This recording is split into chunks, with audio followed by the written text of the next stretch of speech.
Welcome, everybody. So glad to have you here. Welcome to the webinar.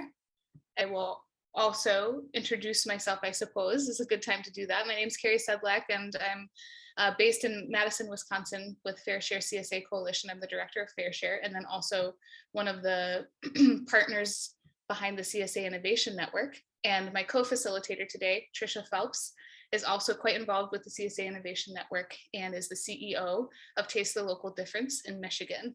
So we're pleased to see you all and excited to be having a conversation with everyone today about how to maximize your CSA Week experience. Looking into our program for today, we're going to do a quick introduction to the CSA Innovation Network. Then we'll talk a little bit about the specifics of CSA Week.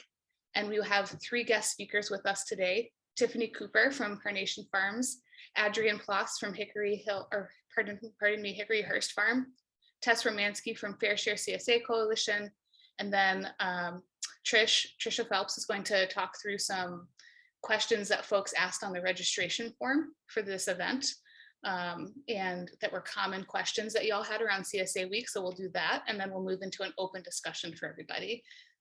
All right, so let's get started without further ado.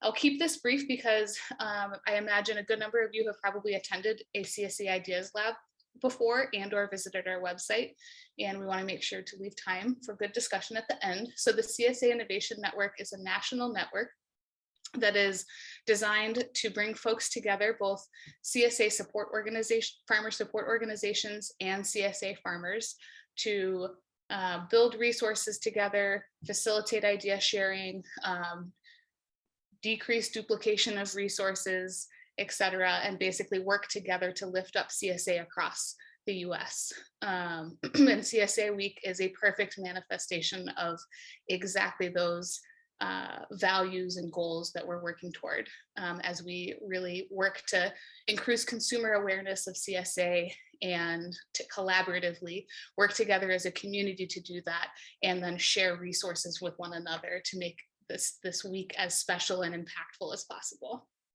So the folks that are most involved in the core aspects of the Innovation Network are folks that you will see here on this slide. We're located across the US, and feel free to look at this more deeply if you wish. It's on the CSA Innovation Network website.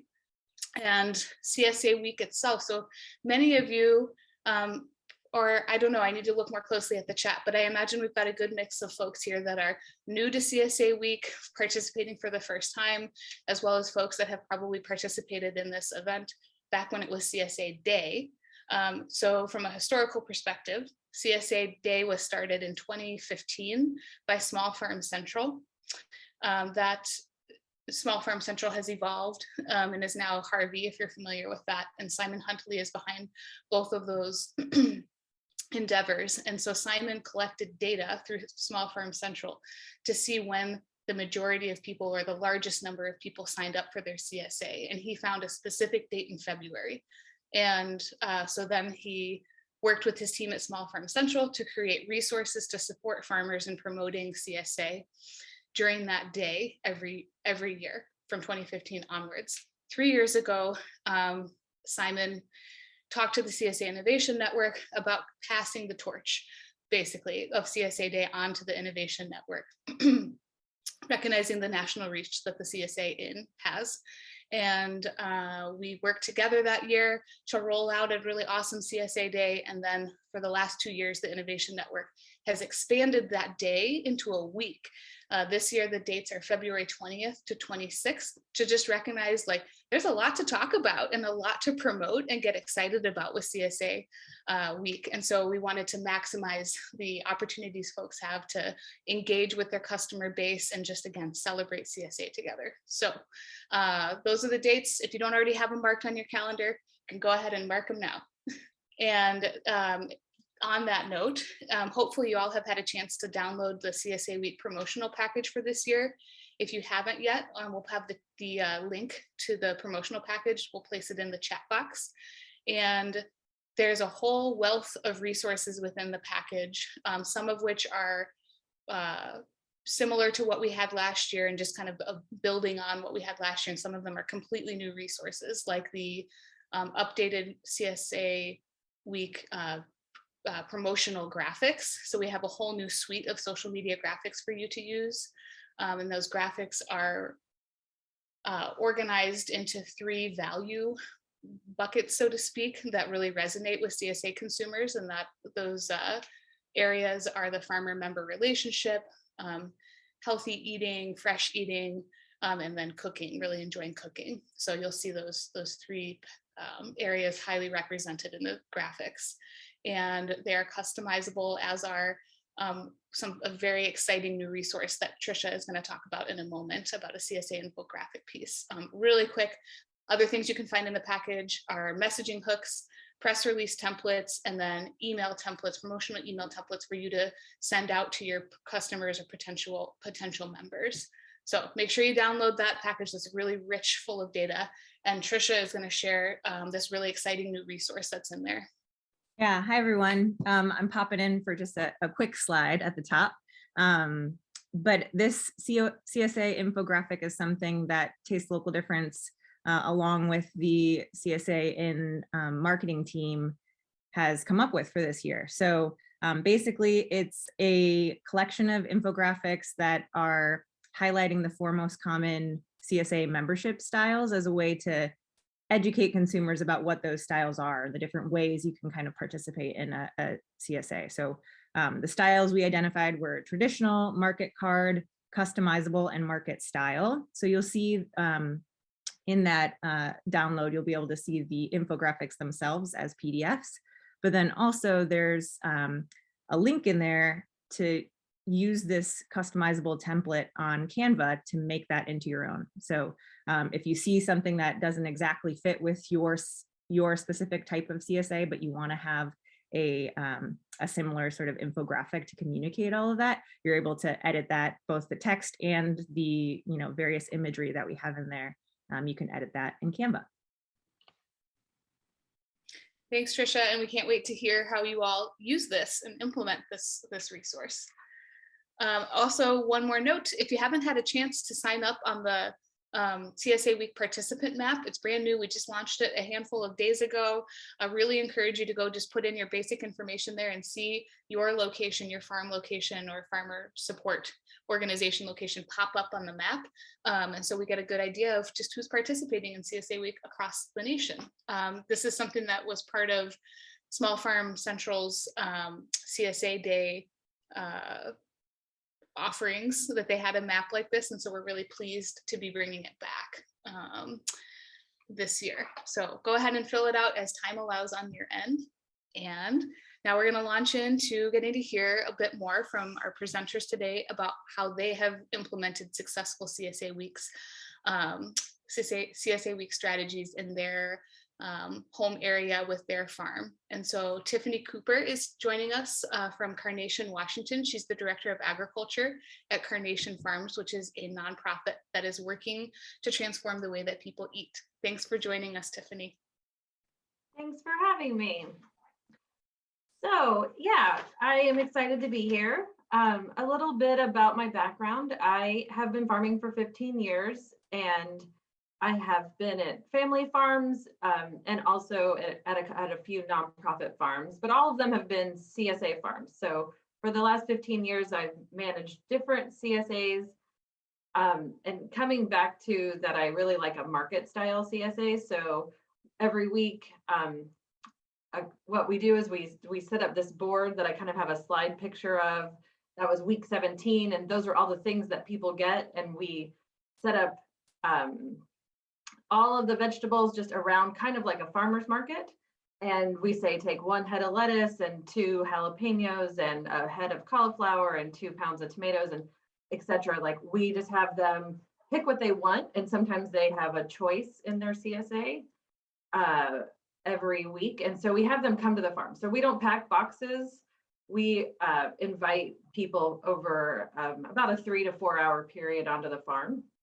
And we just kind of are building community that way, and that we kind of think everyone touching their produce and being able to feel it, and also being able to make a choice has like really helped us with developing a good CSA program and having people come back. So another example of a week of a CSA, every week we try to take a picture of a CSA, but usually by week 17, maybe we've forgotten to take a picture of our CSA. So the market style pickup, and then towards the end of the season, a lot of building your CSA is to get people to come back in the next year, and the first year might have been really great. At Carnation Farms, we just started our CSA 3 years ago in 2020 in the middle of the pandemic, and we had already planned to do it in 2019. We were like, we're going to start a CSA next year, and then all the things happened, and we still went for it. And even in our first year doing that style of pickup, we just had people wash hands when they got to the farm. We set up hand washing stations, and they still picked up their produce outside, and it was really a way that people really got to come to the farm and get out of everything else that was happening. So it benefited us a lot, and everybody, I think everybody's soul. So on the farm here, we raise vegetables on 12 acres. We're an 800-acre farm, which is way too big for farms, but mostly we're pasture, and we have a lot of forest on our farm. We grow a lot of livestock, chickens, turkeys, beef, rabbits, sheep, for fiber and for meat. And then we also train new farmers every year on the farm. We invite 5 people to come and work with us as a training program. And at the end, they graduate, having all the knowledge of running a CSA farm, running a market farm, and also working with livestock. And then we also train teens. So we've got a lot of things going on the farm, but the heart of it is really our favorite part. And what I say is fills our bucket is our CSA. And it's just our members that are our biggest supporters. They're our biggest cheerleaders every time they come to the farm. And they say this is like Christmas. And I'm like, but you paid for it. You really did invest in us. And so we take that investment very seriously. And then we want it to feel like Christmas every time someone comes to pick up. So in 2020, we launched with 50 members. Last year, we went to 70. And then this year, we hope to have 100 members. And because we're not packing boxes and having people come to the farm, we're about 23 miles outside of Seattle, which might as well be 4 hours outside of Seattle. We have a lot of people close, but you think, as soon as you hit a country road, people are like, I don't know where I'm at. So we still are in a very rural area. There's a lot of people near us. And so getting this type of marketing for CSA Network out is really important for us. And so I've used CSA Week since the beginning with Simon. I was a big fan of Small Farm Central, and that is how I actually hosted my CSA at my farm in Colorado. We used all the network, the database that he had to put our shares together and do all of our pickup lists and pick lists and things. And so that it's something that I've relied on for many, many years. And so I've now on a small rollout of the CSA starting February 1st. I have returning members coming in, and then once I've kind of filled up all of those spots, I will start into the marketing for CSA Week. And I think it's really strong when people see it across the country, like, oh, I saw it here and I saw it there, and I saw all these different farms participating in the same thing and the same common goal. And I think it makes all of our farms stronger. So during that week, we post a ton on social media. We might only talk about CSA once a week on the farm, just trying to drum up interest. But during that week, we kind of post a little bit more frequently and offering a special discount. Like I like to do kale, or love kale, or something for a little $20 discount or something if they join during the week. Or I'll do last year's pricing. And the cost of everything has gone up, but still the cost of carrots when you go to the store is still $3. So we still have to find ways to increase our prices for produce, even though it's hard for consumers to understand that when they go to the store because it's not the same. And maybe that's it. Should I add anything else? That sounds good, Tiffany. Thank you very much for the great background and both on Carnation Farms and your engagement in CSA Week. And I couldn't agree more. It is really a powerful thing for people to just be seeing CSA everywhere during CSA Week. Like they can't not see it almost in a way. And that's really the key to a successful marketing campaign, is just, you know, really having a lot of touch points. And so that's where our collective power really comes together. So thanks so much, Tiffany. No, you're welcome. And then we're excited to have farmer Adrian Ploss with us here today. She's from Hickoryhurst Farm in Mayville, New York, which is a 4th generation farm that sells cut flowers, herbs, and produce through CSA. Thanks for joining us, Adrian. Well, thank you for having me. I'm Adrian Ploss. We are located in Mayville, New York. We're kind of in the heart of, we're about 2 hours south of Buffalo. We're 2 hours east of Cleveland and about 2 hours north of Pittsburgh. So we're kind of in that center there, whereas the area is a tourist area. If anybody has ever heard of Chautauqua Institution, we are just a couple miles south of Chautauqua Institution. That's a summer center for the religion, arts, and education. A lot of people come to Chautauqua during the summer to hear speakers and entertainers as well. As Carrie mentioned, I'm the 4th generation of my family to be on the farm here. I kind of ended up here quite by accident. I grew up on the farm, didn't expect to come back here. My older brother died and left me the farm. So I moved here and said, yes, I'll do that as a legacy to my family. It's been in the family since 1908. And we started the CSA in 2015. I have 2 businesses. I also have a landscape business, so I juggle that with the farm. And why we started the CSA was just kind of make a more coordinated effort with our produce. We had a farm stand. I got rid of that a couple years ago. We now have a farm store. We formally started the CSA in 2015. We started out with about 4 members. I think the next year we went to 10. Then it increased slowly to 15. Last year we were at 30 members. About 60% of those members are local. About 40% of them are seasonal, which means out of our 26-week season, not everybody is here because either they have summer homes here, or because we have the snowbirds, people who spend winters in the south.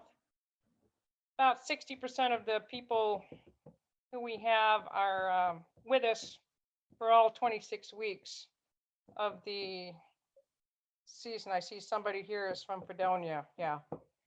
Anyway, just looking in the chat here. Yeah, we're about 20 miles south of Fredonia. We have a shopping basket approach. We did have a more of a fixed style, and we did a survey a couple years ago and found that people really wanted more of a shopping basket approach, at least our members. They're very happy with that. And what that is very similar to what Tiffany mentioned, but we had intended to start this 2 years ago before the onset of COVID.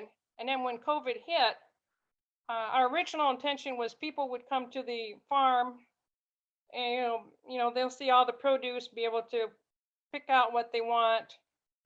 With COVID, we changed all that. What we do is we prepare the items, and people come to the farm every Thursday. We're open 8 hours. They have an 8-hour time slot in which they can pick up their produce. We do vegetables, we do fruits, we do herbs, we do cut flowers. Basically, in our shopping basket approach, what people do is they purchase something called a CSA farm card, and they all get a newsletter on Mondays or Tuesdays, and then they submit their orders. We harvest our vegetables, fruits, and flowers based on that order and try to have everything ready on Thursdays, and then people come in with their baskets or their boxes and they pick everything up. We do partner with other farms for meat, eggs, mushrooms, and cheese.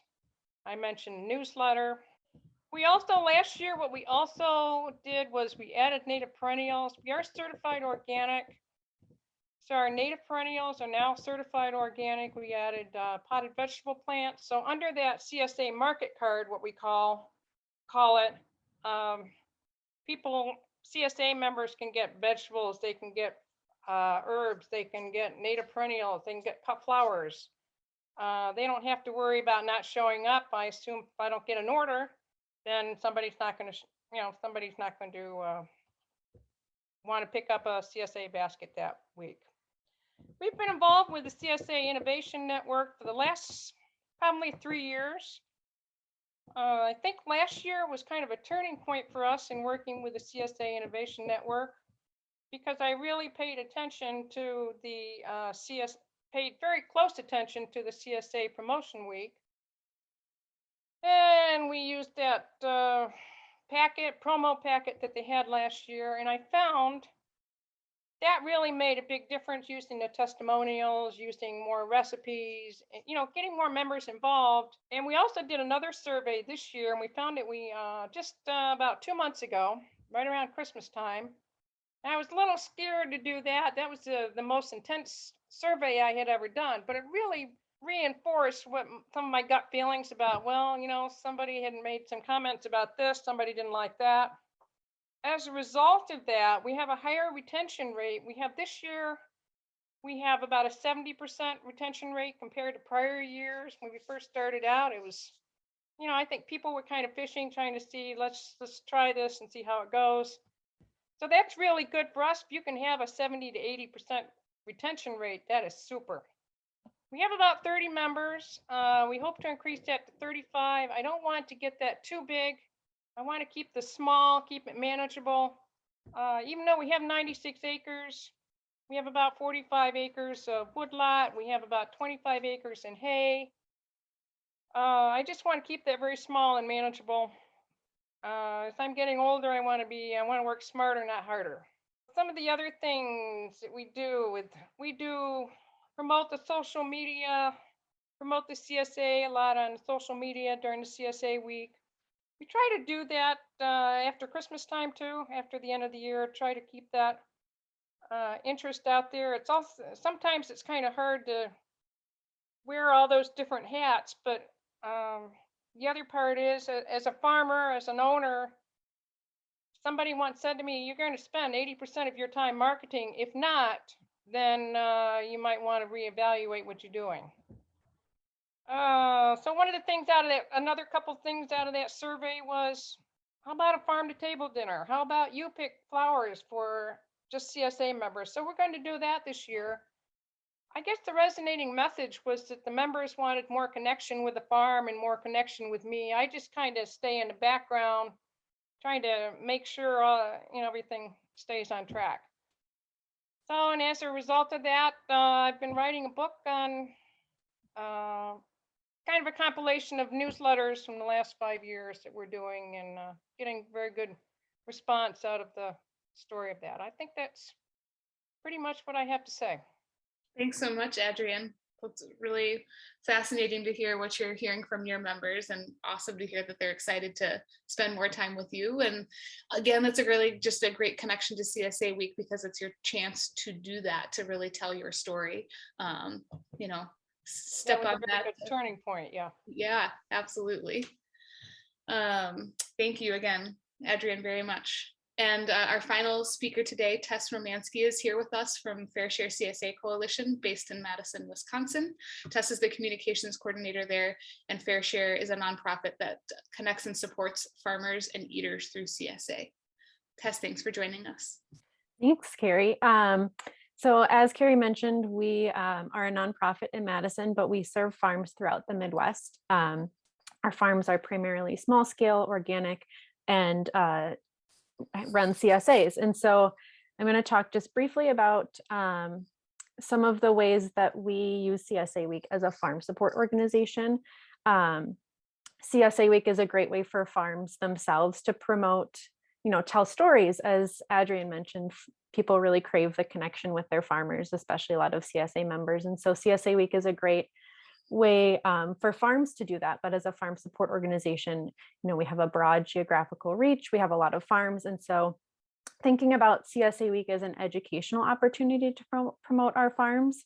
So using social media posts, using our email newsletters, doing press releases that feature specific farms and areas can be really effective ways to kind of build the community of CSA and build the idea of there's so many CSA farmers, there's so many options, there's so many ways for consumers to connect to people. And so thinking about CSA Week as a really great educational tool of highlighting farms, but then also highlighting the CSA movement in general, highlighting the national scope of CSA, highlighting all of the different types of CSA and getting people just really excited about CSA. And then we've found it really effective as well that we have a farm search tool on our website. So we use CSA Week as a way to kind of talk about and promote some of the work that we're already doing. So making it really easy for consumers to find farmers, especially farmers in their area. Are kind of, the main takeaways of like CSA Week is super fun, and it's a really just exciting way for us to showcase our farmers and get people connected to their farmers. Awesome. I'm going to take it from here. Thanks, Tess. So we've got a number of questions, as Carrie mentioned, that folks included when they registered for the event today. So I'm going to go through a few of those, and then we're going to pose a couple of them to you all as discussion questions too, and kind of open it up for conversation. So first off, I want to share briefly that Taste the Local Difference is a marketing and media agency for the state of Michigan. We serve farms and food businesses throughout the state. And so we create media like that infographic that I highlighted earlier, but also we support farms with marketing technical assistance and services on their own channels. So I'm going to be speaking a little bit to like marketing specifically here with these questions. So what should I do as a newcomer to CSA Week? This was one of those that was posed to us. The first thing I think we all agree is that the getting yourself on the map for participating is huge. It helps us know that you guys are participating. It helps us lift each other's voices up a little bit higher, and just a great way to connect with everybody else who's doing that already. So that's step number one. Second is sending out a press release. And I think a press release can be intimidating, which is why we included a template in that downloadable resource packet. So take a look at that. You can, craft it and make it into your own voice, but that'll help you so you don't have to you don't have to start from scratch, basically. And I always encourage people to share that press release, not just with press, not just with media, but with high volume employers in their community or like-minded organizations as well. The idea is that you're getting other people to talk about CSA Week, other people to talk about your CSA. So that's a really great strategy as well. Again, amplifying that message. And then the last bit is prepping your customized content. So again, in that, that downloadable resource packet, you'll see lots of social media graphics, lots of infographics, all that are customizable. The template for the press release, again, all those things we've started for you so you don't have to start from scratch, but it requires you do a little effort in customizing too to make it your own. So I wouldn't wait until the week of CSA Week to get all that done. I'd work on some of that prep as soon as you can. And then even prepping some of those social media posts, the copy and the captions that you're going to use, kind of prep that in advance. Another question we got is, how do I convert Instagram followers to actual customers? And this is a great question. I think all of us who spend lots of time on social media trying to promote things are thinking this question all the time. So the first thing I would say is encourage or incentivize your existing customers to tag you in a post or a story where they're sharing their experience. So again, the idea here being that your existing customers are going to give you a sort of window into who your target customer should be. and they're going to help you attract new people similar to them. And that's the goal, is getting more kind of loyal CSA customers. So ask them to talk about why they chose your CSA, or what they enjoy about it, and have them tag you in those posts and reshare it. So again, you're not always having to be the one talking about your CSA. The other thing I'd recommend is mixing up your content, but having that clear message to and link to the sign up throughout the content that you're promoting during CSA week and otherwise as well. But as folks have mentioned, during CSA week is a great time to be increasing the number of social posts you're making, really make a splash with it, but make sure that the content is diverse, that you're not just always posting the same picture or the same type of post.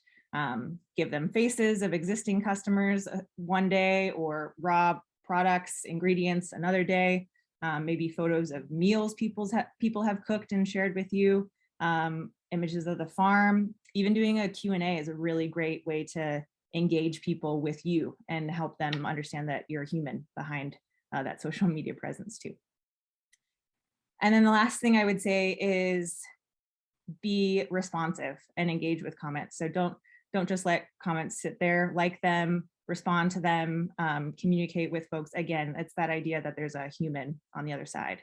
I think this may be the last, this is the last question we're gonna pull from those registration questions, but strategies for customer retention. I think both Adrian and Tiffany both shared some great suggestions for customer retention that I'm calling out here: surveying customers, right? And incentives. So I think those are key elements to getting people to come back. If you survey folks, make sure you have specific questions that have like measurable yes or no type answers, but also leave room for them to add little anecdotes and details, kind of paint the picture of why they participate in your CSA. And then be prepared to respond and adapt. If you're hearing the same thing over and over again, that means something, and be prepared to make some changes or adapt in that way. And then again, last but not least, I think having a specific sign up period or a specific incentive for previous customers is a great way to retain those folks into the new year. This is, it kind of like brings together all the things that I just spoke about, but tips and tricks for a successful CSA week. We're gonna, again, encourage you guys. You'll get the link to the downloadable CSA week package. Download that, customize it in advance. That really helps you in advance of the week itself. Add yourself to the map so we know what's going on and we can connect with you. And make that plan for outreach or social before the week actually comes around. The other thing is we definitely encourage doing an incentive for signups during CSA week, whether it's, you're including a cookbook or you're including $20 off, as Tiffany mentioned, something like that, just to encourage folks to make the decision right then and there and not wait until another week or 2 weeks down the road. The next thing is that we really want to encourage you guys to tell your farm's unique story. That's what helps people connect to you. And I think this is a great opportunity to do that in a variety of ways through a variety of media. And again, why we're all doing this, why we're having this conversation together is that this is all about community and all about uplifting the work of all these CSA farmers. So talk about the community and community supported agriculture. So this next section, I hope we've left enough time. Got about 20 minutes for you all. You can all feel free to come off mute and turn on your video if you want to have some conversation about this. But we've got a couple of questions here that we want to pose to the full group. So anybody want to chat a little bit about what your plans are for CSA week, either things you've gleaned from this conversation here or your plans that you're already wanting to share with folks?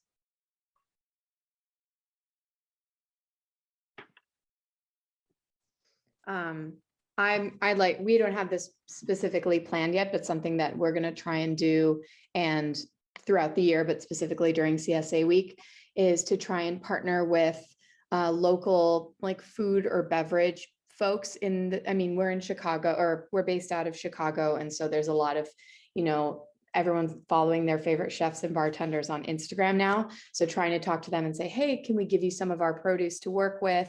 And you can, shout us out on your social media. I feel like that's a really great way to both tie in, this highly regarded personality trusts our produce. And so you can cook with the same things that this person is cooking with as well. Yeah, that's a great idea, Jules. It just made me think also of the posting comments and engaging with other profiles too, as being a valuable sort of strategy. So if you're looking for CSA participants in a specific area, make sure that you're engaging with other businesses in your area to kind of broaden the reach. It's great. Anybody else want to share?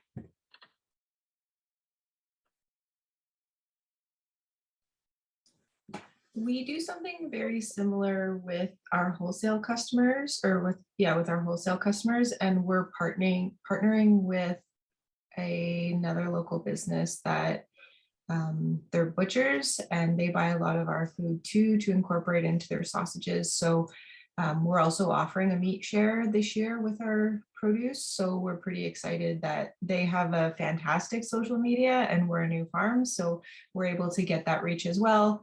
Also, their butchers are CSA customers, so that's also really helpful as well. Love it. I'm seeing some additions here in the chat as well from folks. For me in Detroit, we have, and we're a proponent of using Taste the Local Difference. So thank you to everything that they do in Michigan, and saw a huge success from participating in their local newsletter or their local food guide. But what I was going to say is, in addition to what Jules said, we actually put value-added products in our CSAs sometimes. So either we'll have samples of what that chef made. It is helpful to have a description of what it is, because if it's just a random thing with no label, then it's like, oh, what is this? But they loved it. It was delicious. It was a cheesecake sample. But we'll do bottles of honey, or we'll do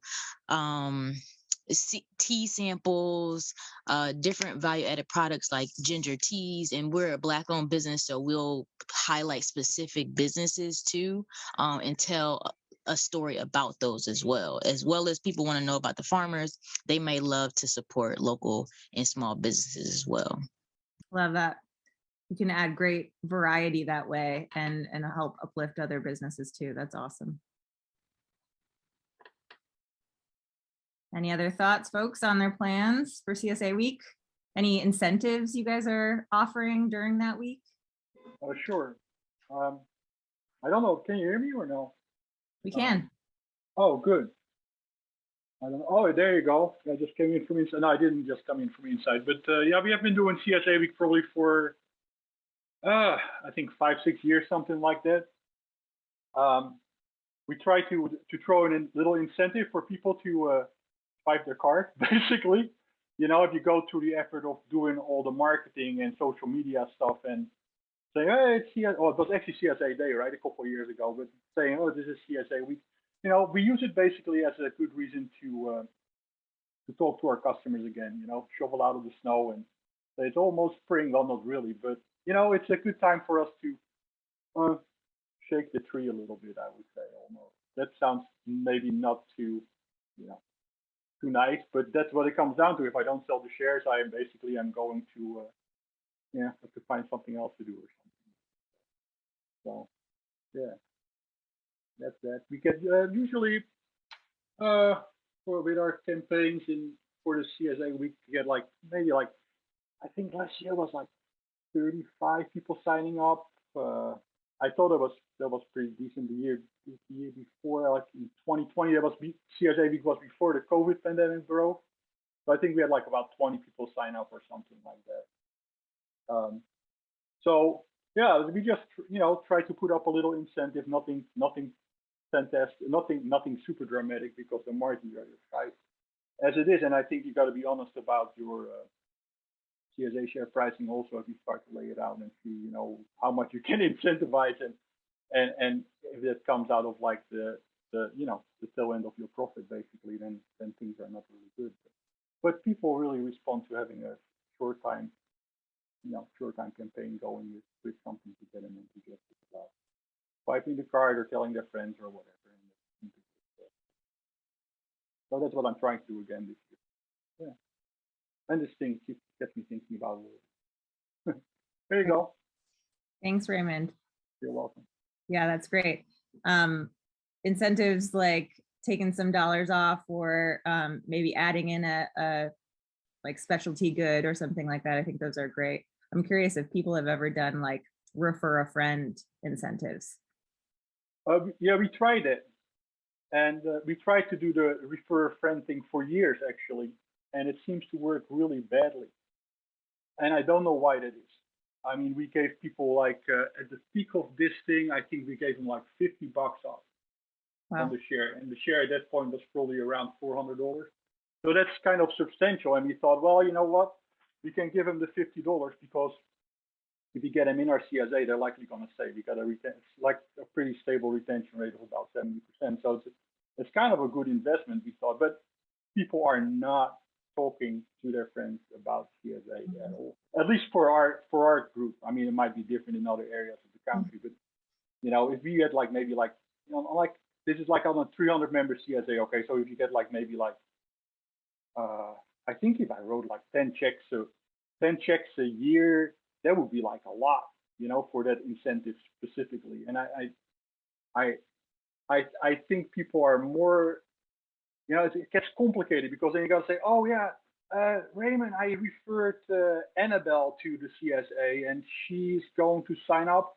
And my name is Amy, so just don't forget that I want the incentive. And then you make a note of it and you're looking for Annabelle to sign up, and she might sign up or not, or then I get really busy and I completely forget about it and they gotta come back to me.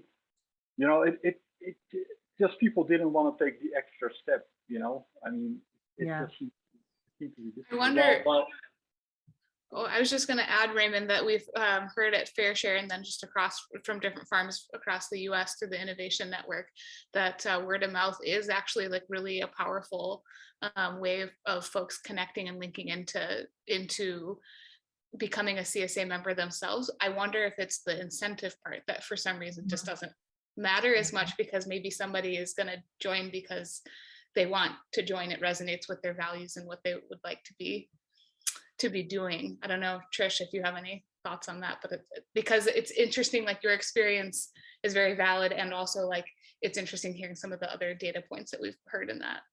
Yeah, I can understand where the conversation may be more likely to happen if there isn't a dollar figure associated with it, which is interesting. Psychology. We've had pretty good success with referral programs with Tomato Mountain. I think that maybe having a smaller incentive price, to me, I think if I were to perhaps see a huge incentive price, I think, wow, if I need a $50 fee, maybe the CSA is really expensive.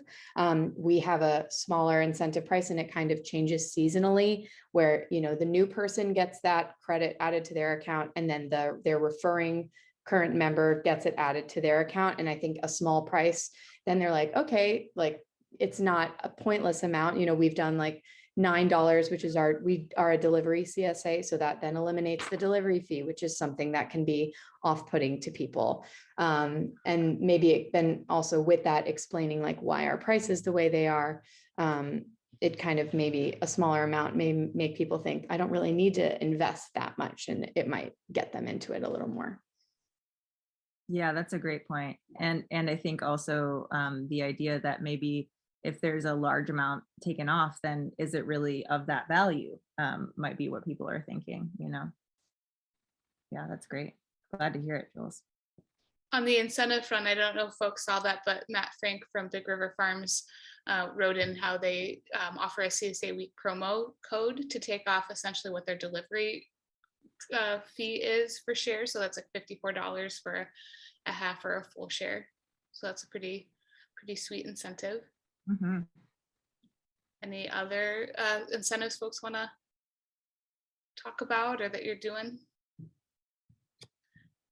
I guess we could put another question forward too about, Trisha talked a good bit about what to do, if you're a newcomer to CSA Week, and also would love to hear from the farmers attending here too. What is your biggest advice for a newcomer to CSA Week?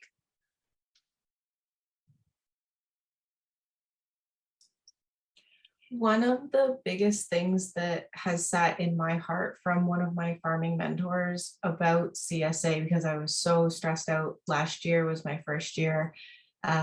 Nobody remembers their first CSA box, but they remember their last. And if you think about the crop plan that you have, it's so much more bountiful in the fall. So don't stress too much. People are going to be jazzed to get head lettuce, spinach, salad greens, all in one, they'll just eat it all really quick. And then you roll into summer stuff. So don't stress too much about the beginning. The end will be a victory for a finish line for you. So don't be too stressed out about it.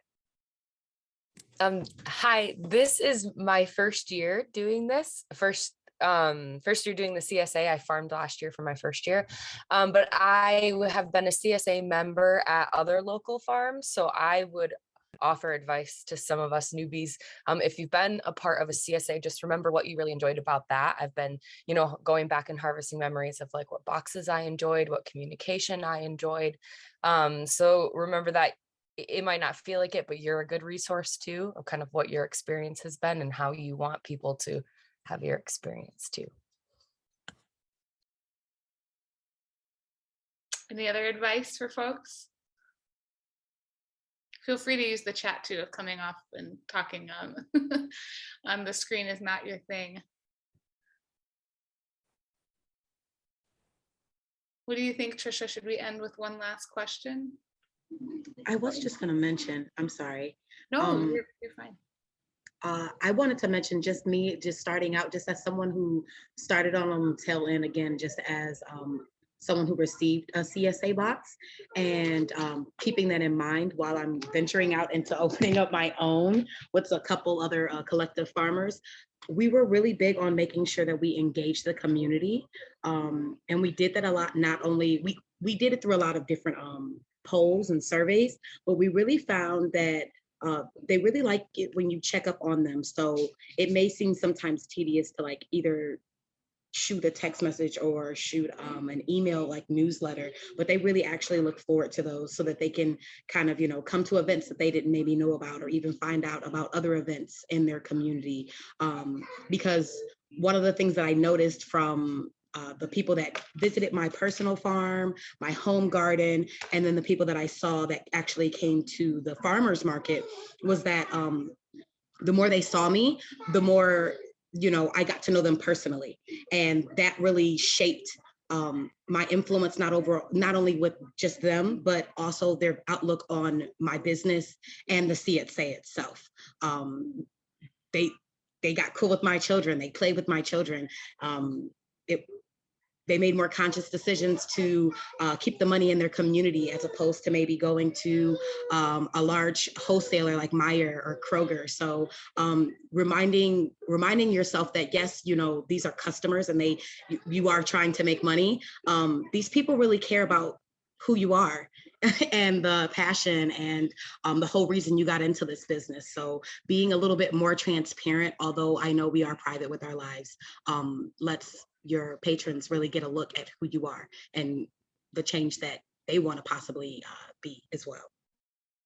Yeah, I love that. And Detra, I think the question we got in the chat about how you communicate about community is a great one to pose to this group too, because it's a challenging thing to grasp, but we all know that that's why we love CSA too. It's the community aspect. So how do other people communicate about that community aspect? How do you talk about it?